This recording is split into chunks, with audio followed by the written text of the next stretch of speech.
Of a judge is here. You know, we love to focus on California on Varney and Company. We plant our flag there every single day.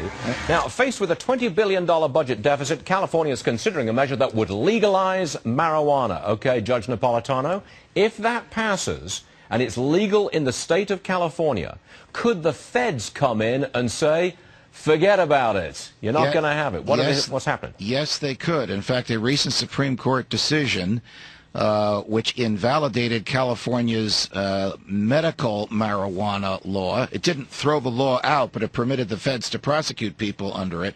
In that decision, the Supreme Court said the feds have the final say on controlled dangerous substances. So we have medical marijuana laws in 14 states. The only reason people are not being prosecuted is because this Justice Department has decided to look the other way. The Bush Justice Department decided to prosecute. Now, advance that one more step and turn it into recreational marijuana. That would be a policy decision for the feds.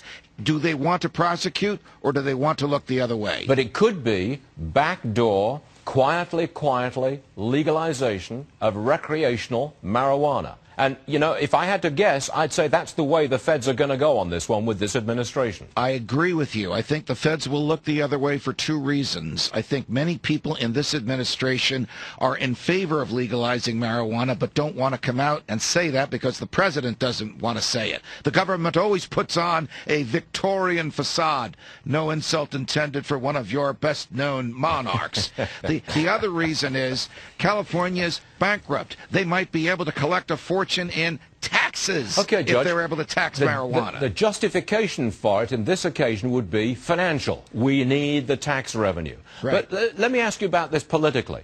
Would you agree with me that maybe in America we're at a point where the legalization of marijuana is now a vote winner as opposed to a flat-out vote loser? What's your political judgment on that? My political judgment is the same as yours. I think it is a winner. I think people recognize that if you own your body and if you have privacy, you have the right to put into your body what you want. Now, that doesn't mean that surgeons or airline pilots or school teachers can have marijuana in them when they do their work any more than they can have alcohol in them. We're talking about in the privacy of your own home. I think we've grown up politically to the point where there are areas of human behavior that is none of the government's concern. Okay, the judge says we have grown up politically to the point where we can do this kind of thing. Judge is still with us. Stay right there, Judge. Charles, what do you say? Hey, well, listen, Judge, on that note, then, can some states say, let's go ahead and legalize moonshine? You know, I mean, it's not what people put in their bodies, it's what people put in their bodies and then do later that harm other people that I think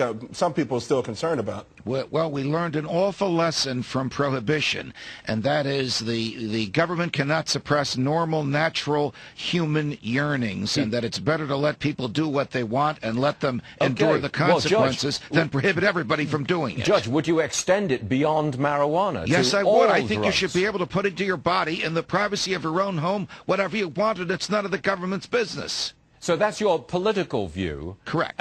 But we're a financial program, so you wouldn't justify this on financial grounds. You would justify it on libertarian grounds, essentially. I would, but for the sake of those of you who are concerned about dollars, this is a way for California to get rid of a little bit of its debt, isn't it? It certainly is, Judge, and that's kind of why I'm on your side with it. And I also think that this is the least of California's problems, especially as California is concerned. Legalizing marijuana is at the bottom of the barrel as far as all the bigger issues they have. Legalize it, let the state collect its revenue, and be done with this already. It's going to cost us a lot more money in the end game. No, if we legalize marijuana, to Charles' point, you legalize moonshine, crack, heroin. If you do, we don't just let people wither away and die in this country. So if you choose to do it, do we allow them to just go and wither and die because that's their choice? No, we take care of them. More than it's already costing, which is $50 billion with a B a year in enforcement of these ancient Victorian prohibitions. Okay, I'll give you a financial argument, Judge. If you legalize all of this stuff, then presumably under the health care reform bill, we're going to pay to get them off the stuff when they become addicted. Well, and that's the truth. That's the problem with the health care reform bill. As one of your best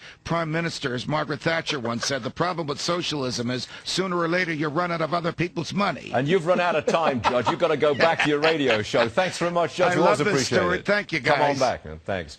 So.